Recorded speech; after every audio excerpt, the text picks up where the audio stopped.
Lopalava, Bulavanaka, hello and welcome to the start of round 3 of Super Rugby Pacific. And there it is! The all-time try-scoring record! It belongs to Julian Savea. A little bit of space. Sandhu races over! Stepping, over he goes. The Fijian Drua have done it. Caused a boil over. Stunning finish from the centre for the win. No! Wow! What's this? He's passed away to Robbie Higgins. And Higgins scores. Floyd try Queensland. It's as brave as it gets in front of their home crowd. Tēnā koutou katoa, good evening, welcome into the breakdown. What a wild weekend of rugby results. The Crusaders, the Chiefs and the Blues all lost. England beat Ireland, Italy get a win. Lucky one of JK's teams won on the weekend. And the Hurricanes, who would have thought they would be the only unbeaten side in Super Rugby Pacific after 3 rounds. It is just crazy. Sir John Kirwan, Mills Muliaina, Jeff Wilson, great to have all 3 of you back. You were in Melbourne, you were at the Gulf and you were at a wild wedding. I just want to tell you people, Goldie is grumpy. He's been grumpy in the green room, he's grumpy about... Your Highlanders are winning, mate. Why are you grumpy? I'm not grumpy about anything, mate. I'm just happy to see you. How was Melbourne? How was your weekend away? Melbourne was great, thank you. What about Italy? Oh. Italia! What about the Blues, JK? They'll still be partying. Yeah, you were dancing like 5 years ago, the last time they won a game as well on the breakdown. You were dancing in this... You were dancing.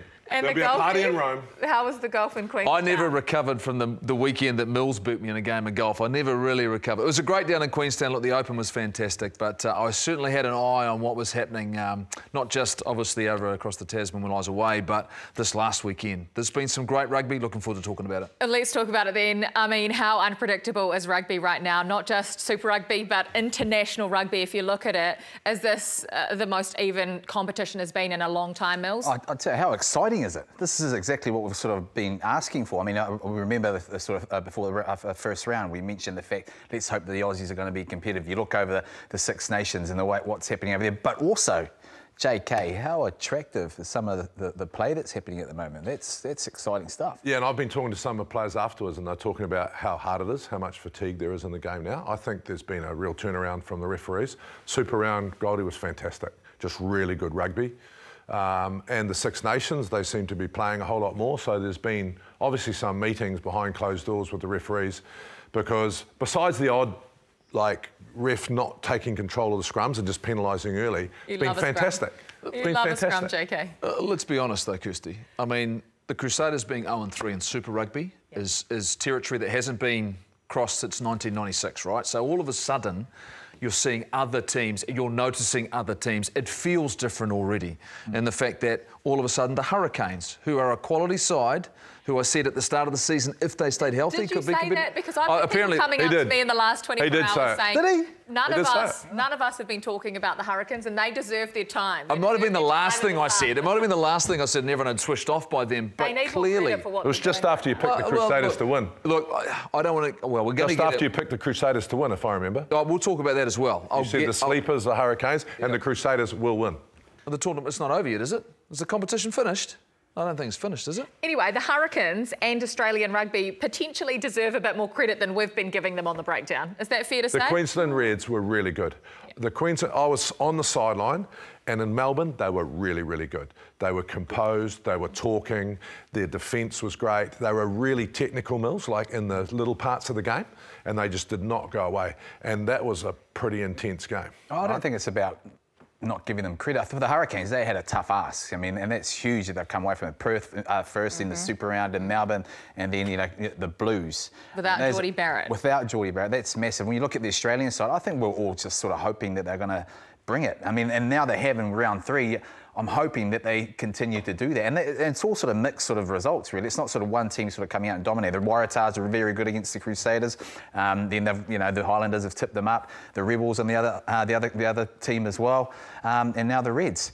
So this is the sort of competition that we're wanting. You don't want to turn up every week and go, oh, man, it's another New Zealand team. I mean, as much as we love the Kiwi teams, we want the Australians to be just as strong. Well, let's talk about the team that Jeff predicted to win Super Rugby in 2024, and we're talking about the Crusaders. JK's laughing, but yes, you're right. It has been 1996, the first year of the competition since the Crusaders dropped 3 straight. But 98. How far off the pace are they really? 98. They nearly beat the Chiefs. They had a slip up against the Waratahs, and let's be honest, no teams win in Fiji. Are they really that far off the pace? I spoke to Marshy last night because Wayne Smith told me they lost 9 in a row or 7 in a row in 98, and I confirmed it last night with Marshy. They lost 7 in a row and won the competition in 98 because Blues won at 95, 96. 96, 97. So they can lose another 4 matches and still win this competition.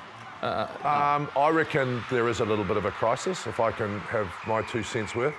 I have never seen them, in Melbourne they were really inaccurate, stuff that I'm not used to seeing. When I talked about, the Reds being accurate, there were little things they weren't doing. They were missing clean outs. There was just some stuff that I reckon they need to at least have a mini emergency meeting this week. It's a hard one, right? Because when they get in these sort of situations, they haven't sort of won. They've had a nucleus of guys that have been there and sort of been in that position, and sort of then they've got themselves out of it. They've got a new coach.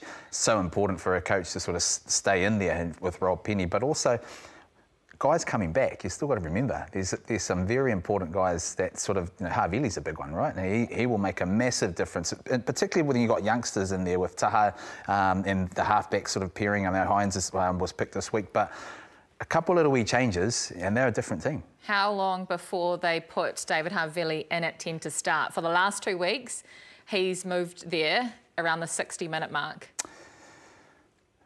Well, it's a hard one. I mean, this is what Rob will have to sort of ponder. The fact that do you steal it up? And I think they probably need a little bit more control. But the youngsters that they've got there, I mean, it starts up front, and that's where they're possibly not winning. They're not as accurate as they have been in the past, and that's where they're going to get. But it is. It's only round 3. I don't want Havili at 10. Full stop. He's like our All Black 12 or 13. So I want him playing there. Like putting him in as a... It's just, I don't think it's the answer. I agree that they need to get some players back, but I think they've got a lot of work to do. And think about the next, what's their next draw? They've got the Hurricanes next. And after that, the Blues. And? So you tell us. Another New Zealand team. Oh, look, there's no doubt. There's no doubt they're in trouble. When I selected them at the start of the season, before we'd even begun, I looked at their squad and looked at what they had. If you already look at who hasn't played and who's not going to be there, and that was before the news that Will Jordan was going to be out for the season. So their most dangerous and influential back is now out of the picture, not going to play, and looks as though he's going to miss the early games of the All Blacks, right? So he's gone. No Cody Taylor. Doesn't look as though he's going to be part of their campaign until later on. I think I've heard April, May, that he's coming back into the fold. So you're taking your starting hooker, who has been outstanding for the last 2 years, and you're taking their best player, their most attacking weapon at fullback, and a lot of their experience, and they haven't got experience to replace it with. So you've got 2 critical players there, and then Fergus Burke ruled out or is not coming back till later on in the season. He's not back till April, so he was the guy, the experienced 10 that you thought you might be able to call on. So for me, no Braden Ennor. So there's a lot of things that they didn't have, and Blackadder. No, exactly, Blackadder. So, There's no Whitelock and Mo'unga going forward. We know that. That's not going to be there. But ultimately, I still think they're going to be part of the picture later on in the season. But what's crucial for them now, these early losses means that it gets really difficult to control your destiny in terms of home field advantage. And they love the home field and advantage. they're great at home. Goldie, if they lose the next 3 against the they're not going to lose. It's just about impossible, I bet. Well, So I reckon this is the biggest month. Are you saying if they make the playoffs, they can't win? No, of course they can win, mate. I'm not saying that. What I'm saying to you is that they're not playing well, and they've got 3 derbies coming up. Is it 3? I'm pretty sure it is. And if you don't win those, man, it's going to be a hard run through. But it's not necessarily over, is it, Jeff? You'll be able to tell us how many games can they lose and still make the 8. The Highlanders were an example of this a couple of years ago. You can still make the 8 even if they drop 7, 8 matches throughout the season. Win the Australian games. It's just for them right now. It's controlling all of a sudden controlling their destiny, which they've done so very well up until now. Their streak was about the fact they got the controlling home field advantage. And then when they had to win one big one away, they were able to do that. Look, I'm not saying it's over. No, to be fair, mate, it's just getting harder every week. To be fair, I'd never write them off. No, and I don't want them to go badly, believe it or not. But I'm not... Unless they play the Blues. Good to hear, JK. However, I think that the next 3 weeks are really critical. I can see right now, I'm not picking them now to win Super Rugby. You're not? Oh, 3 weeks No, I'm not. I'm not. You just said it's only round 3. Hold on, that's where you can change because circumstances change with teams. If you lose 2 or 3 players to injury, no, I'll stay with the bandwagon. No, you don't. You go to the team that's best qualified. But you just said it's... I'm not saying they can't. I'm saying I'm not picking. I'm going to change in round 18. I'll change my pick in round 18, mate. Mills might enter the guy that doesn't make a pick, who hasn't made a pick yet. You picked 2 teams. The Chiefs and Blues. So you picked the Chiefs and Blues. It's fluid, man. It's fluid. You've got to move with what's actually happening in competition. I'll tell you That's what analysis does. One person who has been a shining light, and it has been brilliant seeing him back on the field, is Sevu Reece. Carved up again in Fiji. Mills, what are your moments this week? My moments, I mean, how good were the draw? I know, and I want to celebrate it. And I know he's scored some wonderful tries over the years, but because of the weekend and where he is, outstanding tries. This is his 50th Super Rugby try as well. And what a finish. I mean, guys... he's the forgotten man. Like, you know, all of a sudden was out of the picture for probably the last 18 months. But how good has he been playing this year? Man on a mission. Wants to get that All Black jersey back. The next guy I want you guys to focus your attention on is a guy I've played a heck of a lot of rugby with.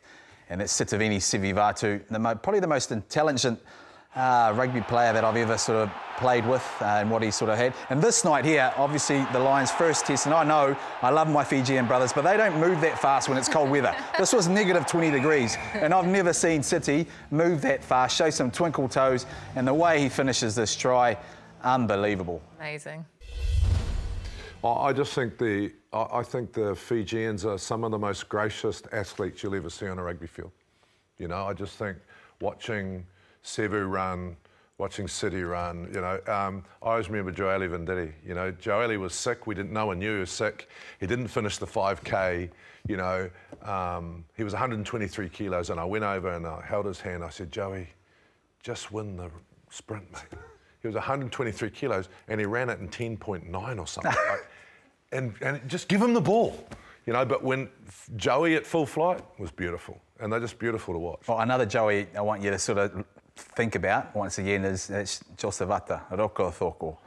And he has scored some brilliant tries. And we picked a little one here. I mean, it probably wasn't as flamboyant as some of the ones that he has scored over the past few years when he was playing. But what I loved about it is this. The Roko Thoko dive. Not bad, and he was pretty fast too. 10.8. I think his uncle was Joeli Venditi too. Cousin to Sitiveni. Oh, really? They're all fast. I mean, they're pretty fast. They're all fast. I would love to have played with him. I would love to have played with a number of these guys. I would not like to have played against this next one, though. Love playing with this next one. And he's my next pick. I mean, Rupeni, there, then. I mean, this is torrential rain right here. Look at him. I mean, does he even look like he wants to slow down? You know what, Dougie, you have a little pass here, and then, you know, I'll just back up as well. I've done all the hard work, so surely in a right foot step. Thank you very much. The most, oh man, he was powerful, fast.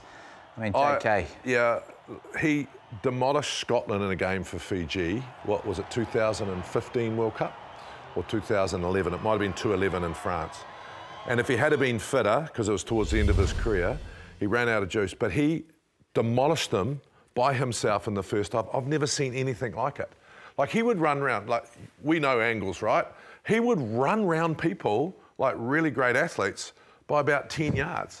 It was incredible. It was old school, like kid stuff. You know, kids used to run around the outside, run around the outside. He's doing that in professional rugby. Yeah. No, I didn't want to leave it just for the backs, right? I've got to throw in some hard workers in there. So the last guy here, the Flying Fijians, and I tell you what, Peter Gastolko. I mean, What? I mean, what's this? Bro! Well, that changed the laws, remember? Yes. That move right there changed the rules of the game. The laws of the game, they said you're not allowed to jump to score a try now.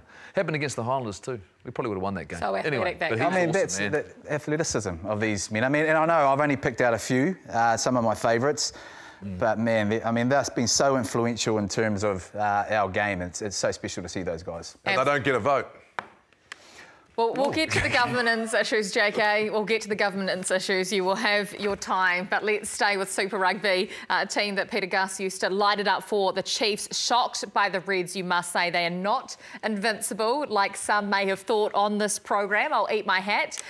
What do you blame? Do you blame the rest protocols? Do you blame the Gold Coast? I mean, what did you see? Well, funnily enough, the Reds got them last year, right?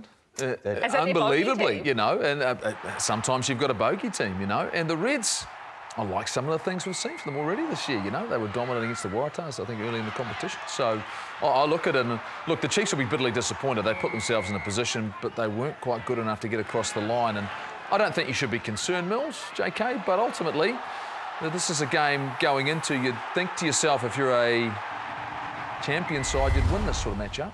A lot of guys didn't play, though, so...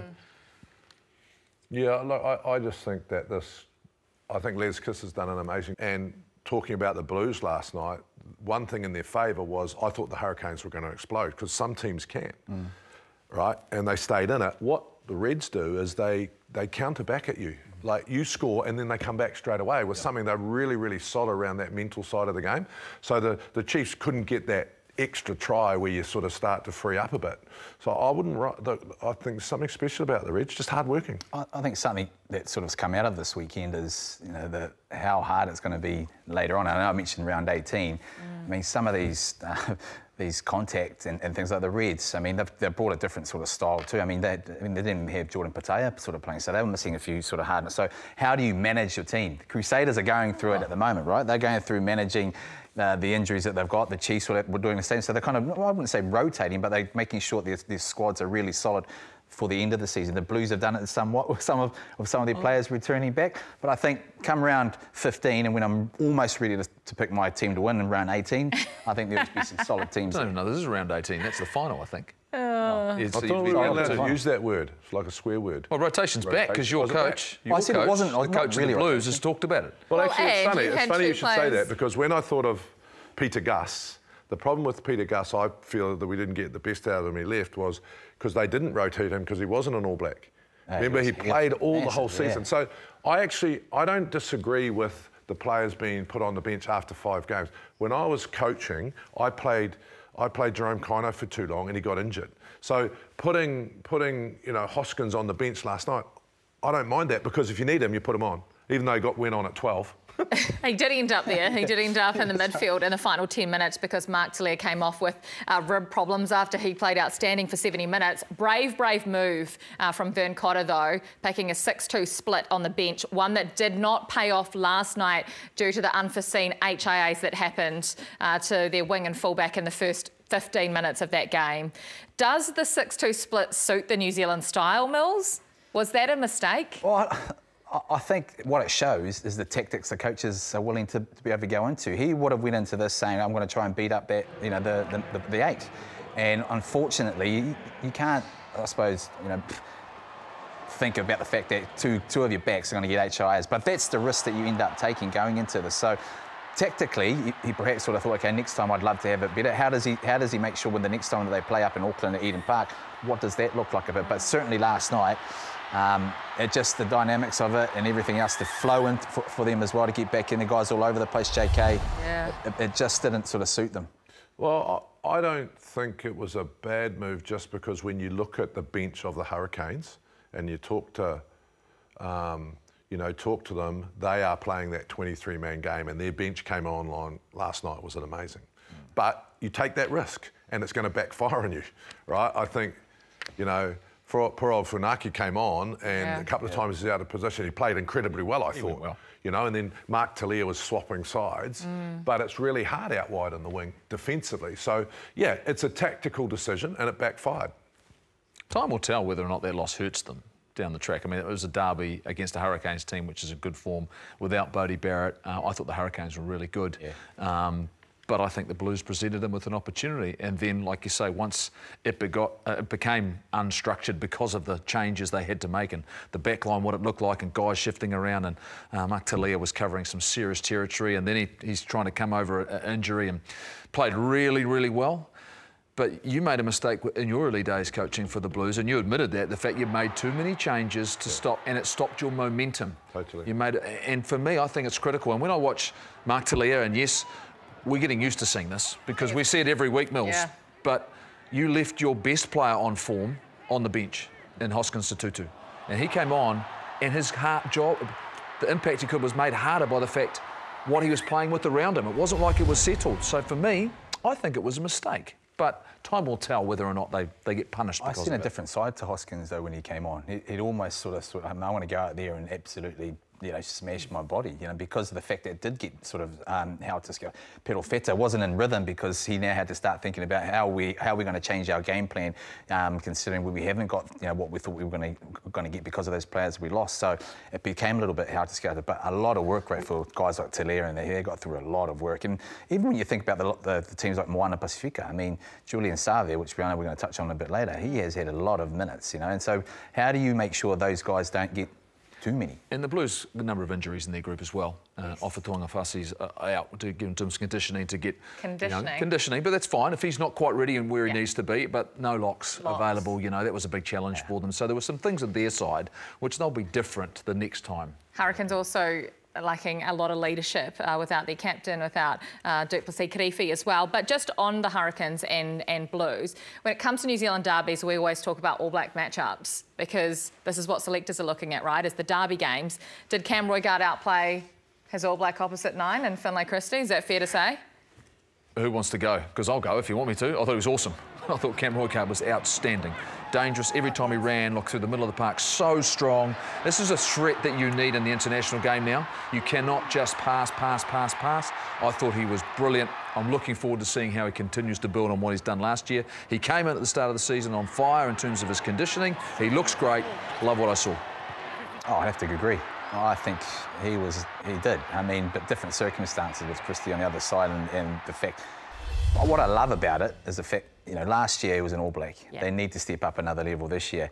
You're seeing a guy that has really matured, and the taste of that All Black sort of jersey has now got him out to be a leader. He's coming back on the back end of the fact that TJ Perenara is now also sort of, sitting around as well. Yep. But he went to another level last. You admit that? He's our All Black 9. I think they offered two different things. So when you look at Finlay, you're looking at the accuracy of his pass, and probably last night he won't be too happy with a couple of the passes that at wrong times didn't find their mark. But they are both class players. I think Cam just is bringing something different. Like, you can't, if you're tired around the ruck, man, he sees that and he attacks you. And he's strong. And he's very strong. Very strong. He did have some really good go-forward ball, at times, but, I think it's a great competition. I think the halfback stakes are in pretty good condition. What about the fullback stakes? Knowing that Will Jordan's probably not going to be available. We talked about it last week that a lot of these guys playing fullback are in their 3rd or 4th year of Super Rugby, and many are starting to talk about Ruben Love, part of that All Blacks picture, Jeff. I'm talking about him because the one thing he's got is he's got a fantastic skill set. I think that the balance they get between him and Brett Cameron is perfect. Yeah. His intent every time he catches the ball, he's great on his feet, his passing game's outstanding. I think there's nothing he can't do on, and you watch him, his ability and knack and how calm he is in his positional play. He's always at the right place at the right time, understands when he should throw a pass under pressure. Yeah. He should give it, it might not be perfect. Really love the start he's had in the season, and I think he should be in the conversation. I think he is in the conversation. I mean, I know it's only round 3, but when you're playing the way you are and your team's playing the way, I mean, look at that, 91 metres, try assists of 3. That's key for me, the assists, because when he first started, and he's been out for injury, majority of last year, when he first came on, brings plenty of energy, which he does, as the youngsters do, and then again this year, he's brought a lot of energy as well. The key now is that balance. When do you pass? When do you know it? And he's got the skill set. We've just seen that pass before, how clean it was. Now it's about balancing that up. I think he's definitely in the conversation. I know he plays 10. I think fullback's his best position. He brings a different threat. Stephen Perofeta was good, though. In a losing effort, I thought he played well for the Blues. He's my fullback. Who's your fullback? Love. He's in my team. Like, he is the number 15 for the All Blacks right now. Are you allowed to change that selection as things go on? Because apparently in the show you're not allowed to change your pick. Who else is he? You don't change it next week. Sean Stevenson. Who else is there? Beauden Barrett. Well, Beauden's overseas. Beauden will be in the side. I think that the thing that Love's doing differently is he's also really tough on defence. He's not scared. He's got pace. Last night he was out of position. I was watching him by about 5 yards, and that he just gassed it and was back in position. And that's what Will Jordan can do. And you know that, Mills, eh? For a fullback, sometimes you might get a little bit tricked by the 10. Yeah, You've got to recover. You know that. Speed. He's got so much energy that he's almost doing too much. He's talking, he's seeing, there's so many pictures there. Now you've all of a sudden saying he's still a little bit of that, but he's a calming influence. He's going, OK, this is an opportunity now, this is what I'm going to stick to. And that's what I really love about the maturity, that's where we sort of come to now as a player. How exciting is it that new players are starting to present themselves the year after the Rugby World Cup? It is great for us to watch, great for you to watch at home as well. Well, don't forget, the next generation of Super Rugby players, the Super Rugby Under-20 competition kicks off, and we'll have you completely covered on Sky Sport. First weekend, live 11 a.m. This weekend. There are 5 New Zealand Under-20s teams. There are a couple from the Pacific Islands, and there is a Barbarian side as well. It is going to be a fantastic competition. But time now for our trivia questions, and you three can all sit tight, because remember, you're not involved in this one. This is specifically for you at home to do during the break. So our trivia question for you today: off the back of Mills's moments, there have been 13 All Blacks born in Fiji. 1 born in Hong Kong. 1 All Black born in Hong Kong. Who is it? That is your trivia question. Have a little think about it. We'll have the answer for you right after this.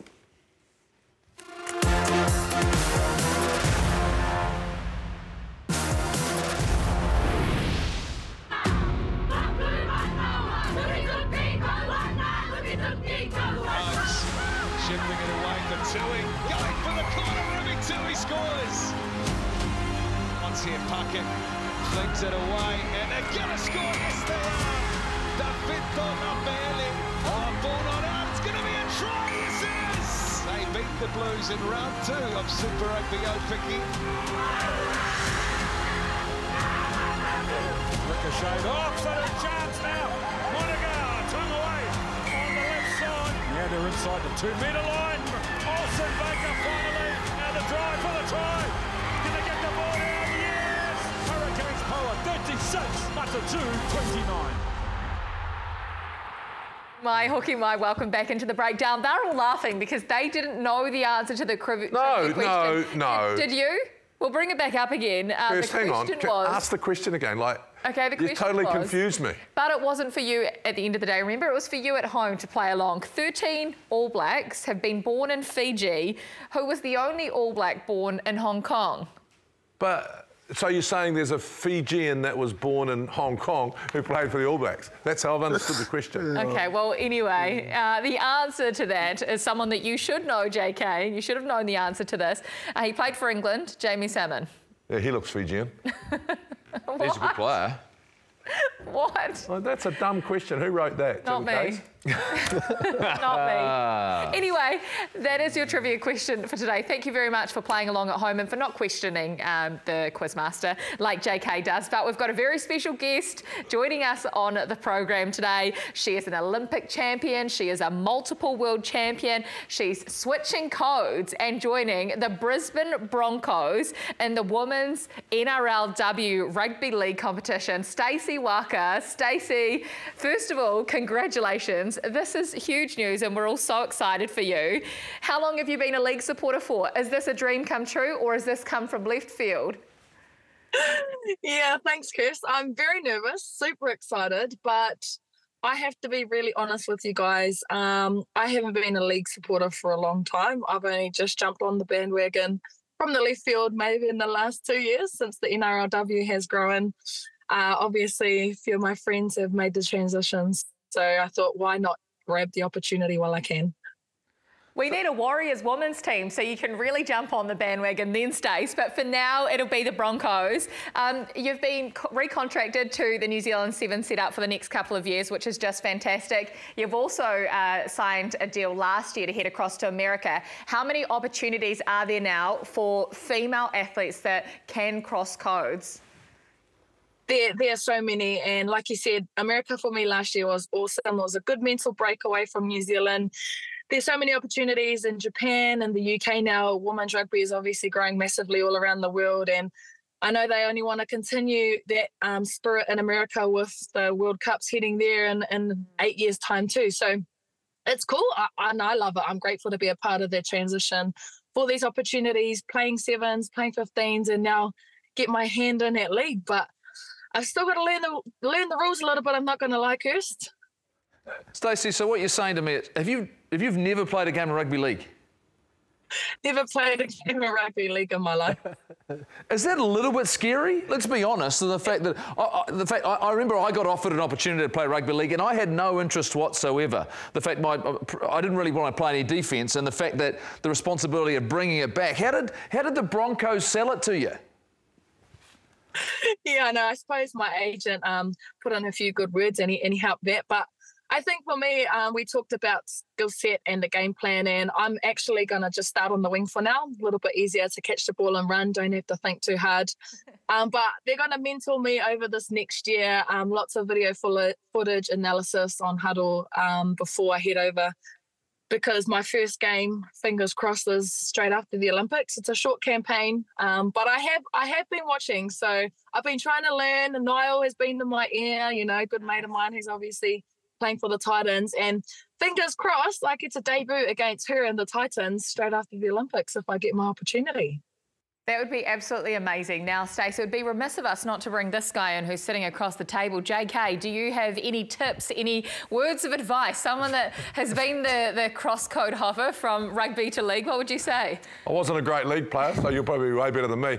Yeah, like I always thought I'd actually play in the back row, so starting on the wing's sort of the right thing to do, but where would you like to play? Because in rugby league, could even 9, hooker. Yeah, well, I ideally would love to play centre. Obviously, a little bit easier for me, get to try and set a few things up. But a lot of people have been asking potentially fullback, and I was like, oh, it's a little bit more running than I'd ideally like. I'm happy being on the wing because I know there's a lot of cross-field kicks, and using my skill set from sevens, the restart kickoffs, hopefully that can kind of help me transition there. So the other thing I did. About halfback, but... The other thing I did is wore shoulder pads, but that's just for looks. Yeah, no, JK, no. Sorry, Stace, do you think this is just going to become the norm for female rugby sevens league players in New Zealand? And have New Zealand Rugby been supportive of you? Yeah, absolutely. I think, I've talked about it in interviews. We only have 20 contracts in the sevens, and there's hundreds of girls now playing rugby. You've got our young girls coming up wanting to be Black Ferns, not just Silver Ferns. So, of course, if girls are on the edge and they can't quite make it into the contracted squad of 20, why not take your opportunity overseas and in the likes of the NRLW or in 15s where it's growing so much worldwide. So, yeah, I think it's definitely something the girls can look forward to. They don't have to be stopped by one sport. They can go and play league. They can go and try different things. And I suppose that's just one thing I think for me is it's a new challenge. I've been in New Zealand Rugby for 10 years now. They have supported me. Like you said, I'm still here for the next 2 years. I'm only going over for 2 months just to see what it's like. Maybe I can learn some new things over there, bring it back, and vice versa. I'm excited. I'm nervous but yeah, I can't wait till the day comes. And just finally, Stace, you've had a little bit of an injury, so we haven't seen you at the last couple of sevens tournaments. How are you, and when are we going to see you back out there? Yeah, it was a little bit different watching from home, but I obviously got ruled out a couple of days before the girls left with a bit of a calf injury. Only grade 1, so nothing too major, thankfully. We got it at the right time. It's been awesome staying home with whānau and just a bit of a reset, a bit of a slow down, get my body right, my whole body right for this next tournament. So I should be back team training next week or the week after. And yeah, put myself in contention for Hong Kong World Series. But yeah, just take it day by day at the moment with how my body's going. Thank you so much, Stace. We cannot wait to see you back out there. And a shout out to your teammates, the Blackfern Sevens, who have just won back-to-back tournaments in Vancouver and LA. JK, as one of the OG, the original cross-code stars, what do you think about this move in the women's game? Is it just going to become the normal, and is it like the equivalent of men taking sabbaticals? Well, we got banned back in my day, so there's a big difference. We weren't allowed to come back to rugby.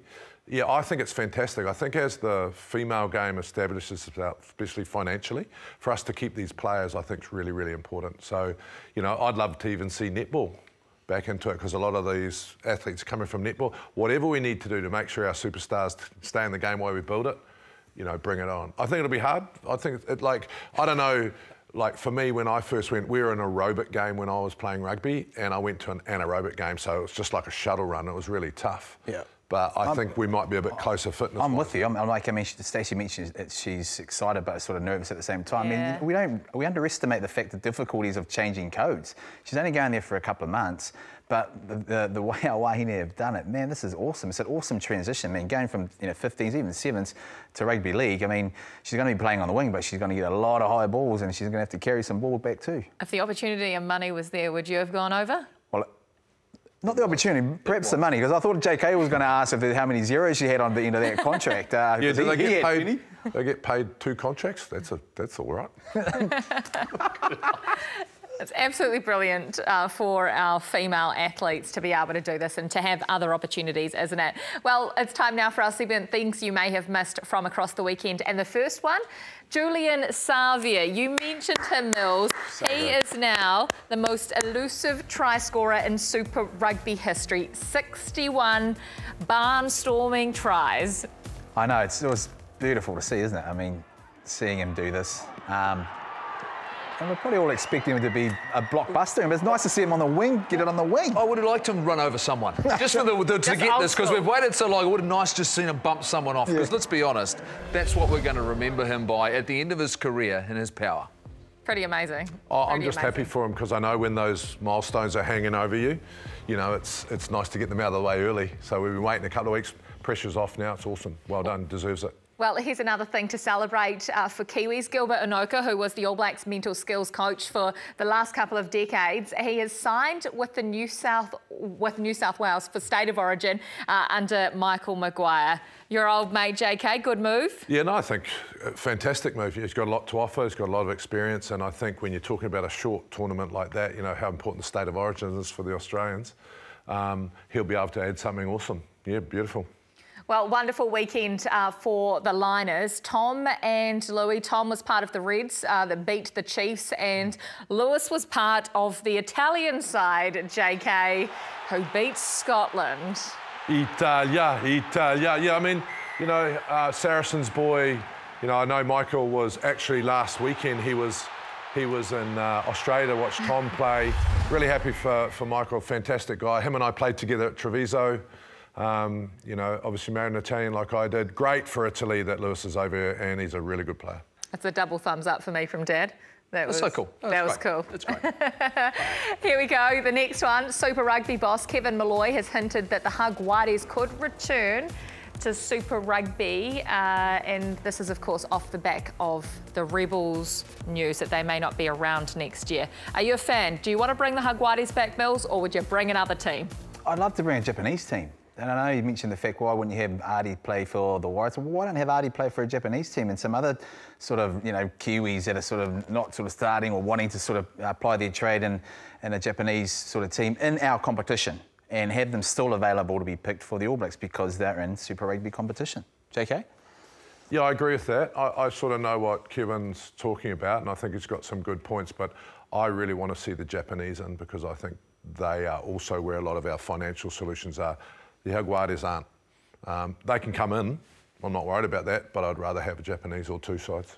Well, another big story this week is the fact that Gallagher Insurance, and this is a different Gallagher to the one that sponsors the Chiefs, Gallagher Insurance has become the national partner of the 14 NPC teams. Or have they, JK? There seems to be a little bit of confusion. So can you explain to us your understanding of the situation?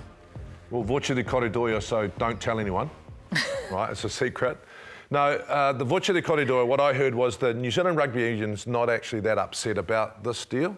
The way it was promoted, I think, by Jared Beer, he got in trouble because the trouble was what they've sold is some media assets. A media asset means, well, I found this out the other day, a media asset might be your jersey or a part of your media, social media, whatever that looks like. So this company has bought that, but they are not national sponsors. Apparently Bunnings got pretty upset about it. We won't be able to mention them, right? So these have come in, taken some, but New Zealand Rugby saying, that's good. If we can bring some more money into our game, that's fine. It's just they are not, that's why I crossed it out on the screen, they are not a national sponsor. So a question for all of you then. Mark Robinson came on the breakdown and you'll all remember it, and he said the NPC is not fit for purpose. Deals like this, is that going to fix it? Is that going to save the national provincial competition? Well, the question is what the national provincial competition should be. And that's something we've debated on the show a lot. And the reality is when you say it's not fit for purpose, ultimately now, the All Blacks don't play in it. You probably lose 15 to 20 players from Super Rugby. They head offshore or they head away. So ultimately is that next tier and level down. And it's been putting a strain on the provincial unions. So to put more investment into that rather than into the community game, clearly for me is a mistake. And this is where we need to get some agreement between the provincial unions and New Zealand Rugby. And we know there's been a piece of work done by some very smart men and women in regards to a governance review, which I know that New Zealand Rugby would like to follow. They would like to see the direction go that way. At the moment, they're not getting a lot of help. And this is just another area where... Who's not getting help? New Zealand Rugby is not getting a lot of help from the provincial unions, particularly when they start going down this path where they're selling or promoting something they can't promote. You need to understand who's operating in the best interests of the game here. The game has to come first, the national game. And we know the strain the community game is under. We talk about it before the show. So this is my personal opinion. I believe that the national provincial sides get $40 million a year. The unions, all of them, including Heartland. All of them together. My concern is club rugby, I'll talk about Auckland, is dying, right? So are you going to spend some of that money on the community game, which I think we need to do? I think our game needs to change in the community. Or you're going to spend it on your NPC side and try and win a championship. So fit for purpose for me means where does this competition sit now? I personally believe it should be semi-professional and it should be a feeder to Super Rugby and played under Super Rugby. I think it's redundant in its current form. That's my opinion, right? We also need to start getting some of the money back into the community so that we can look after clubs and become community hubs again. Yeah, pump the I suppose, you know, the enthusiasm back into the game at the lower levels. And I guess what this sort of again illustrates is the missed communication, because you've got a union coming out and saying this is a national sponsor when it's not. Bunnings is the national sponsor of this competition. Heaps of factors, right? I mean, when does the competition actually start? Is it it is kind of semi-pro, but it should be a feeder. But at the end of the day, there is still they're still going like this at the fact that Bunnings is a great sponsor. I mean, I went and brought a mirror from Bunnings. How great! I still haven't been able to put it up. A mirror. I get power tools. I don't have a mirror. I get power tools. I need a mirror in the bathroom. But the thing is, I don't know what to do with them, but I've got them. My one's still sitting on the floor. I've got to put it up. I don't know who's going to do that. My wife goes to Bunnings. I don't even go. Look, I want to ask this question though. When you start talking about fit for purpose, and you start talking about the NPC, I mean, what should it look like? How simple should it be? And are we looking at it, and are we looking in the right way? And are we connecting with our players and our fans? Or is it, they start talking about going back to the way NPC was? It's never going to... Is it ever going to get... Is it ever going to get back to that level? Never. Unless there's the two All Blacks options. are playing. You either get rid of Super Rugby and you go back to 7 or 8 provinces that play in the Super Rugby. Yeah. But I think that horse is bolted, right? So, no, I believe that we need to put a second side under the super sides, play as a curtain raiser. Half those guys can be players coming back into their career. Other guys can go forward, have jobs. We just need to think about this differently and then spend more money in the community. Now, to be fair on rugby, we're probably one of the only sports in the world that needs to take their professional money and keep growing the community. Most other sports don't. They just spend it right on their professional. But from what I believe, the governance review, the NPC sides need to be careful, because if I am the professional side and you don't want to play ball, well, see you later. I think there's a handful of provincial unions are making this really difficult. really hard right now. Do you know who they are? Who are determined to try and win Do you a know who national they are? provincial championship title. You know who they are. I'd love to know. Anyone else like to know? I think we'd all like to know if anyone can come up with the Woodchester Kotadoio next week. They know who they are. They know who they are. There he is. know who you are. There he is. They know who they are. Don't wreck our game. You know who you are. We're actually quite serious now. We actually need to change. If we don't, we're going to get left behind and the community get left behind. There you go.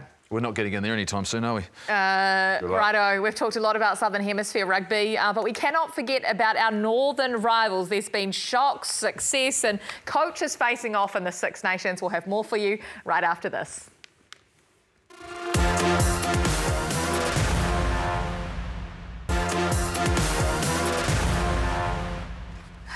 Welcome back into the breakdown. I'm still getting over the heated and pointed comments there from Sir John Kirwan, but that's okay. You can get away with it, JK. He said who? What did you say? That's good. They know. You know who you are. You know who you are. Who they are. They know. They know who they are. They know. They know. They know who they are. Voices in the corridor. Let's be honest. Come on. Tell you who knows. Oh, we've got a new segment. I'll tell you who knows who they are, JK, and that is Italy. Italia! How good! Yes! Thriving Yes! their new coach. Yes, grazie ragazzi! Fiore, benissimo! What was We this? smashed them! They never looked like it. Look at that. They were never in the game. JK, Brilliant performance. Full house Go on. in Rome. First home winner in 11 years for Italy. We're celebrating the first home winner in 11 years. Like they're going to win the tournament. I wasn't the coach last time. I mean, That's a good start. is this just? They're still probably going to get the wooden spoon, are they? Oh, that's a ridiculous thing to say, mate. What? Like, look at that. Look at that. That's man emotion. I love that They stuff. should have beat the Boys French will be as well. crying. They should have beat the French, the week before. Actually, Oh, they should have. that's a very They good should point. have. That's a very they good missed point. the kick. The good thing about this is I think Kieran Crowley, built something, and Cordado's come in and he's done a fantastic job. They're playing better, and you need to win that. Yeah. You need to win one of those games and you need to get a bit of a roll on. So, move on. Yeah, brilliant. Okay, and we will move on. Let's move on to England because they've finally showed something, which is great, ahead of them coming to New Zealand. Have any of you three had a match-winning droppie in your time? And more importantly, has he ever had a drop kick? I think he has. Have you? You've done one in a game. I dropped it once but missed the ball. The game wasn't a lot. I think this is really important because this proves to me that last year's World Cup wasn't a fluke. No. It wasn't a fluke. And once again, when the game tournament was on the line, guess who didn't perform? Ireland. So Ireland now have presented an opportunity to both England and Scotland next weekend. Yes. It's a massive weekend. This one result. In fact, it's actually unfortunate for Scotland that they lost to Italy because Scotland would have had a massive chance to win the Six Nations, whereas now England are relying on Scotland beating Ireland, but England have got a shot. So to me, it confirms that England are a serious threat. And if they get to play the way they want to play, when they come down here in the middle of the year, they're going to be dangerous. They've been under a lot of heat as well, England. Yes. I mean, just considering the results they've sort of had. But look at that. What a competition. How good is that? The fact, but again, you've got to back it up, right? And this is the big thing about it. They've got to back it up. How damaging is this for Ireland, though, JK? If I don't care, mate. I'm just looking how high Italy is up on the table. Look at that. Take a photo. Take a photo. How good. Well, not great for Wales. No. And what? Well, I wouldn't have picked England. They're second with a chance to win it. But the great thing about the Six Nations is a fantastic tournament. I tell anyone, if you actually want to do anything and have an event, like being in Rome on the weekend would have been amazing, but being in England would be fantastic, Twickenham. So it comes down to the last couple of weeks, but that's why the Six Nations is so great. Well, remember 2 weeks ago when before these three actually ditched me last week, we had Mr. Fix-It that wanted to fix rugby with his 10 commandments. Ended up being 11, but that's okay. Today we're back with the new and improved version of the 10 Commandments, all thanks to your feedback at home. JK, what have you got for us today? Yeah, no, there was some really interesting replies. I've got heaps of likes. I think I must be like, Are you chairman yet? Well, I'm getting close. So, John Jeffrey, be very careful. But here's some for you. You know who you are. Most of my South African friends, and I'm going to tell you this for the last time, my boots.